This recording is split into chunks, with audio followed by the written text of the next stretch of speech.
Welcome to the Historical Timeline CAA by Lily Hargrave. I will be discussing 10 major laws and court cases for education.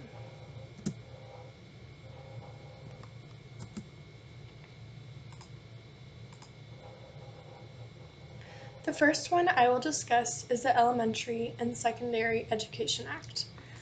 This act was passed in 1965. It addressed academic needs of students who are financially unstable. It focused on funding elementary and secondary education, and it was signed by President Lyndon Baines Johnson. It aimed to shorten achievement gaps between the rich and poor students. This next law was also signed by President Lyndon Baines Johnson, but in 1968. It is the Bilingual Education Law. It focused on training teachers and teacher aides for how to best teach and support bilingual students. The law encourages parental involvement in their students' academic careers. The Brown v. Board of Education was one of the most pivotal court cases in United States history. It permanently desegregated all schools and allowed for equal treatment for all students. The Lau v. Nichols was the court case filed by Mr. Lau in the unfair treatment of his two kids. His child was failing because he couldn't understand the language the instruction was being taught in.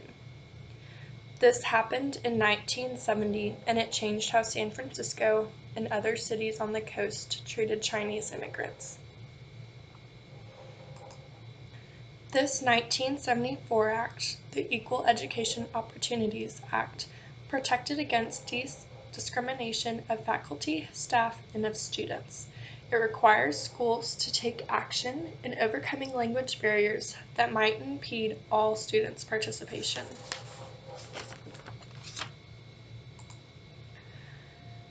The Special Alternative Instructional Programs awarded money to boost special program funding. These programs promoted cultural awareness, and the amount of school programs increased because of this. The Civil Rights Act of 1964 changed everything for so many people.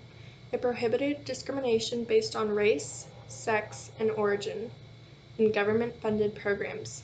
This includes all public schools. The Serna v. Portales Municipal Schools in 1974 impacted Mexican American students. It gave them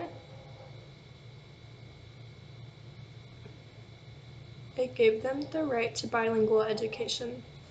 This case focused on the unfairness of white majority schools to Mexican Americans.